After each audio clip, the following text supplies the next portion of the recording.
Ciao a tutti e ciao, benvenuti o bentornati sul mio canale Idalit Cine Italia in un click. In questo video oggi parleremo di un personaggio veramente particolare e tormentato psicologicamente già dall'infanzia. Molte delle sue turbe mentali purtroppo furono causate infatti proprio dalla sua famiglia, quindi mamma, papà e nonni.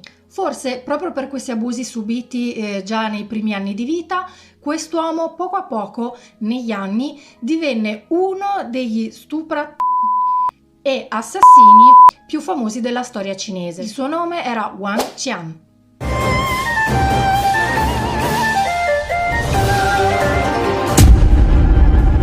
Wang Qian nasce il 16 gennaio del 1975 in un piccolo villaggio nella provincia di Liaoning in Cina. Suo padre veniva descritto come un uomo violento, dedito al bere e al gioco d'azzardo e proprio per questi vizi non so quanti debiti si è procurato durante la sua vita, però proprio a causa di questi problemi l'uomo negò a Wang di frequentare le scuole. Sua madre invece era una donna disperata ed esasperata dai continui abusi da parte del marito, tant'è che un giorno infatti decise di chiedere il divorzio proprio quando Wang aveva solamente 8 anni. La cosa triste è che i genitori stessi diedero la colpa del loro divorzio al figlio, che assolutamente poverino non c'entrava nulla. I genitori a volte sono la causa principale dei tuoi problemi che avrai da grande. Chiaramente i genitori finirono in tribunale e il padre vinse la causa, quindi sul mantenimento del figlio, e la madre, senza pensarci due volte, se ne andò da casa facendo sparire praticamente le sue tracce. Al padre di Wang ovviamente non interessava assolutamente il mantenimento del figlio,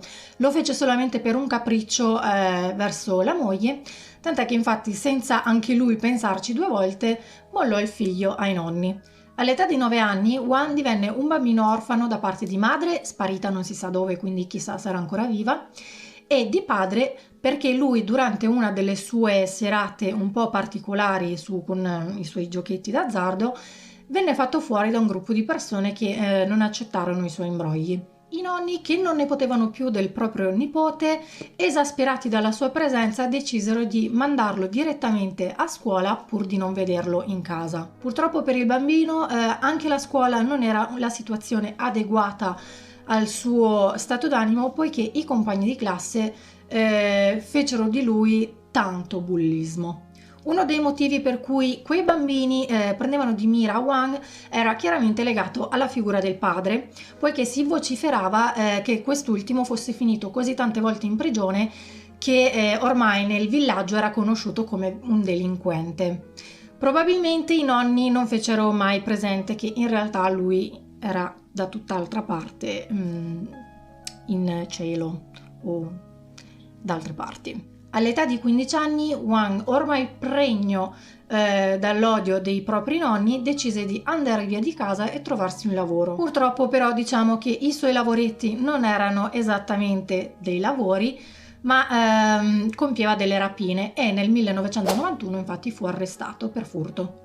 Durante i suoi anni di prigionia a Wang cominciò veramente a mancare tanto la figura della madre, tant'è che iniziò a scriverle delle lettere d'amore, però purtroppo la madre decise di non rispondergli mai e questo è stato un altro motivo che ha riempito ancora più di odio la figura di questo ragazzo.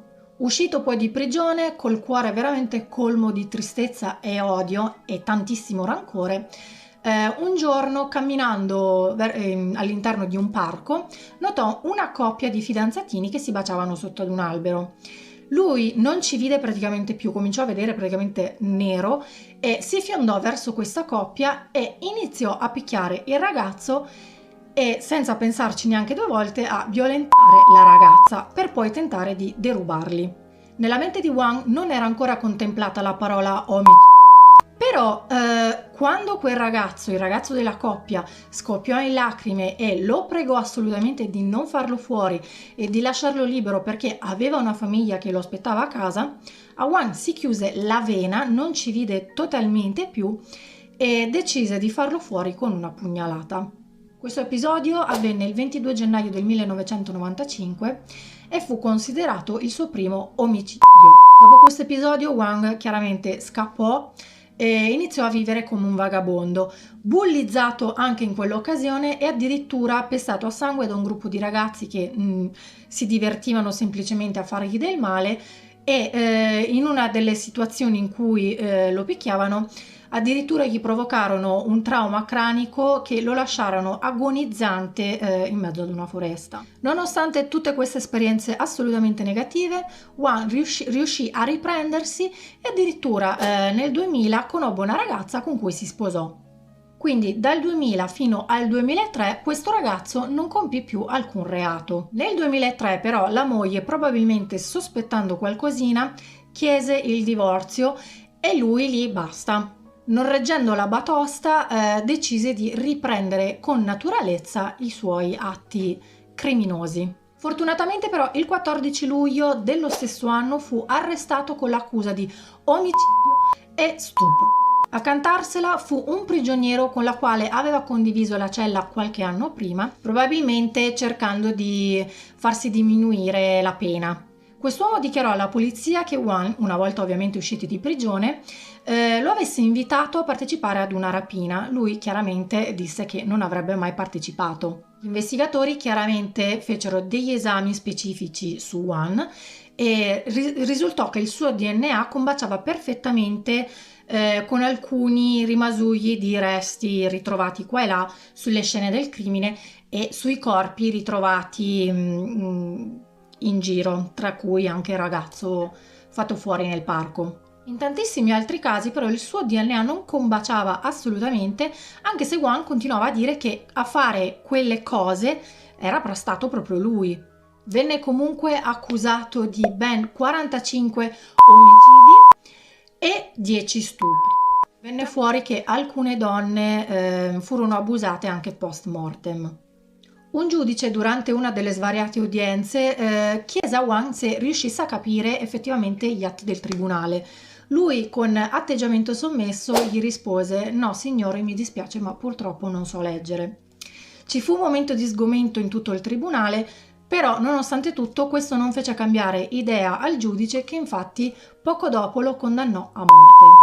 Il 17 novembre del 2005 fu giustiziato con un colpo di pistola alla nuca. Finisce così la storia tormentata di Wang Chan. Bene ragazzi, spero che questo video vi sia piaciuto. Non so se l'ho raccontato nel migliore dei modi, ma ho cercato comunque di prendere più parti possibili che ho letto qua e là. Se avete delle curiosità o se addirittura volete esprimere le vostre sensazioni, io vi aspetto qua sotto con un commento e chiaramente se vi va lasciatemi un like e iscrivetevi al canale. Noi ci vediamo la prossima volta. Zai Chen, ciao a tutti!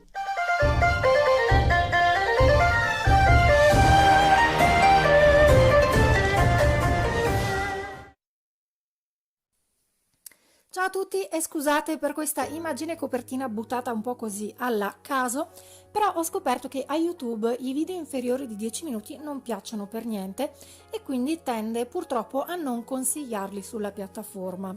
Il mio video durava circa 8 minuti e quindi diciamo che ho optato per questa opzione, ecco, diciamo così, e per arrivare al 10° minuto e rallegrare un po' l'algoritmo di YouTube. Spero che questa mossa funzioni, altrimenti vabbè, pazienza, io ci ho provato.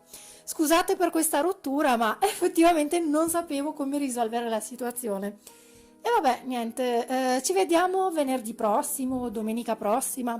Vi ricordo ovviamente sempre di commentare tutti i miei video, iscrivervi al canale, lasciarmi tanti bei like e magari condividerlo con i vostri amici. E boh, fatemi sapere un po' cosa ne pensate di questo video, di queste serie di omicidi, che cerco di camuffare sempre le parole, però secondo me YouTube mi sta affossando comunque. Ma vabbè, fa lo stesso, io continuerò lo stesso a farli, quindi ciao! Alla prossima!